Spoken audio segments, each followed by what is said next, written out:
So we have learned about different types of mixtures and different types of solutions. Now, as our chapter says, is matter around us pure?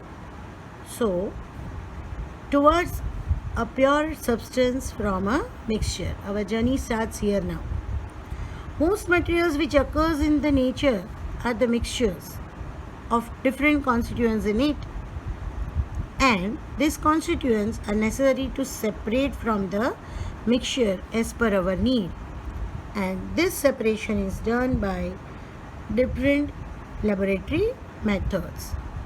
The choice of the methods depends upon the basis of differences in the properties of those mixtures, and these properties are density, particle size, solubility, melting boiling points, volatility, behavior towards magnet, and etc.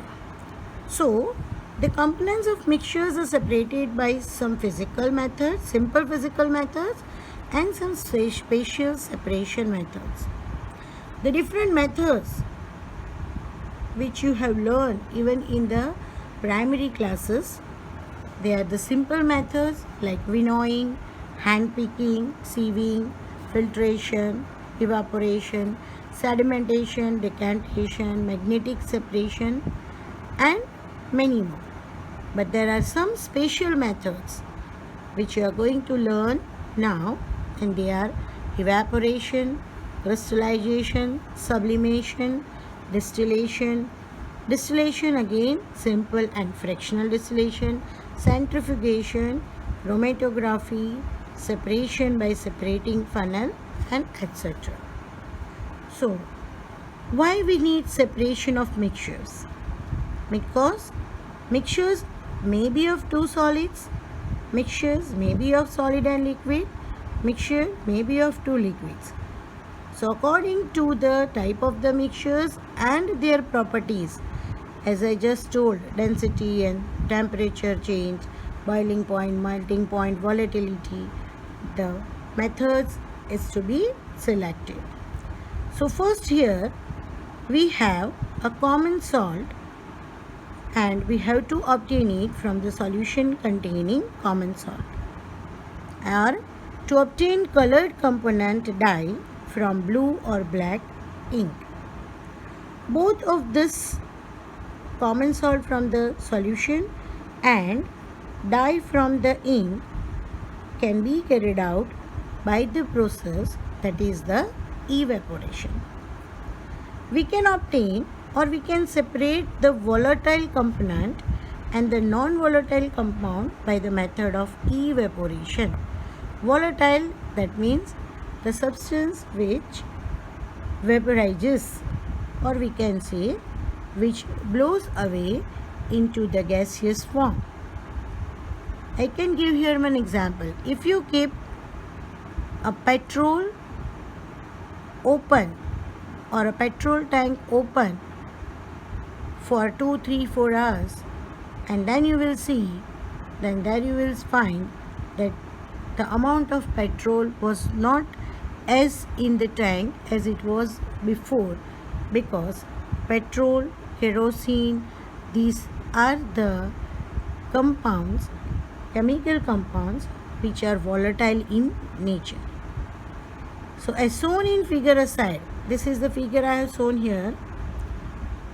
This is a tripod stand.